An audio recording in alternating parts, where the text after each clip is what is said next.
Hey, I'm Dark North. In this video, I'll be talking about the Raiden Hypercarry team. The standard Raiden Hypercarry team is Raiden, Sarah, Bennett, Kazuha. If you don't have Sarah, you can use Mona with Thrilling Tales, who will then provide a damage amp with her burst and an attack buff for Raiden.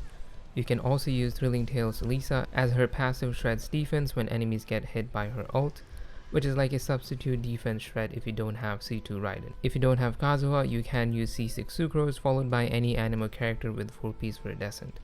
Zhongli also kind of works as half of Vivi Shred.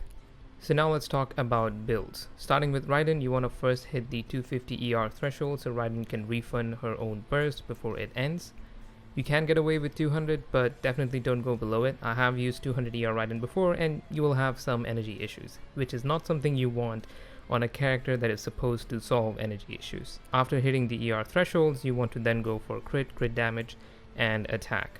Her best artifact set is 4-piece Emblem, and a lot of people ask this question whether to use Energy Recharge or Attack Sands or use Electro or Attack Goblet. My recommendation is to go with whichever has better substats. It also changes depending on the team. In this particular team, if you are using both Sarah and Bennett, you have 2 attack buffers on the team, so the value of attack is lower, and you can instead go for Energy Recharge Sands and Electro Damage Cup. But if you want to min-max your damage, there are damage calculators and optimizers out there for Genshin Impact where you can put in your own stats and artifacts and compare the damage yourself to see which build is better considering your own artifacts. You can also just damage test in the game. Moving on to Kujo Sara, for her you just want to get 200 plus ER. You can go higher if you don't want to do this. E and then use Charge Shot, and this is what generates particles for her. So if you don't want to do that, you can go more than 200 ER, but if you are willing to do that, you can go lower. For the weapon, you're just going to give her the highest base attack weapon that you have, and you just want to level her skill to as high as possible.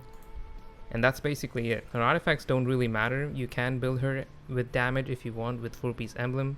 She does do decent damage, but it's really not necessary. You can just use whatever and she'll work fine because her only job here is to provide an attack buff and her C6 electro crit damage if you have it. If instead of Kujo Sara you are using Mona, you just want to give her as much ER as possible, give her Thrilling Tales, and level her burst to 9 or higher. Ideally you want it to be 10, and that's basically it. Her artifacts don't really matter. You can build her for damage if you want. 4-piece Emblem is her best set, but you really don't have to do that. And the next alternative is Lisa. And for her, you do the same. You want to give her as much ER as possible, give her Thrilling Tales, and then you want to just unlock her Ascension for passive, which lets her defense shred with her burst. And that's basically it. You don't really have to invest into her further unless you really want to. Next is Bennett. You just want to give him 180 to 200 ER. That should allow him to get his burst back relatively easily. You can go higher if you want to make it even more brain dead. You just want to give him the highest base attack sword that you have. You give him 4-piece Noblesse, and you level his burst to as high as possible. Now my Bennett is built with damage. He has Power Damage Cup and crit rate, but you don't have to build him like this. You can just go full HP, healing bonus, and that also works fine. It's entirely up to you. Next is Sucrose or Kazuha, whichever one you're using. You just want to give them 4-piece Viridescent and just go full EM, and that's basically it. If you don't have EM pieces, just use whatever Viridescent pieces you have. The important thing here is they must have 4-piece Viridescent set, because this lets you shred electro resistance, which is very important. If you don't have these 2 characters, you can just use any other animo character. As long as they have 4-piece Viridescent, they'll be fine. So now let's talk about the rotation. You start with Raiden's skill, and then you use your animo character's burst or skill.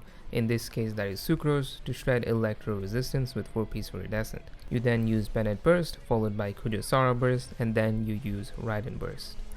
And then you just auto attack until Raiden burst ends, and then you use her skill again before switching back to your animo character. That is one rotation. If you hit the ER thresholds, your Raiden should fill up her own burst before it ends, and Kujo Sara should also get her burst without even using her skill and doing the whole charge shot thing. The only time it won't is if you one-shot the enemy, or you can't for whatever reason auto attack with Raiden in her burst, maybe because the enemies move away or something. If you are having ER issues, just use Kujo Sara's skill and then do the charge shot thing before going into Raiden so she generates some particles, and then do that again after Raiden burst ends as well. And that's how to build and play the Raiden Hypercarry team. If you found this helpful, consider leaving a like. If you have any questions or corrections, leave them down below in the comments. And if you want to see more videos like these, be sure to sub to the channel. I'd appreciate it. Thanks for watching. I am Dark North. Have a good one.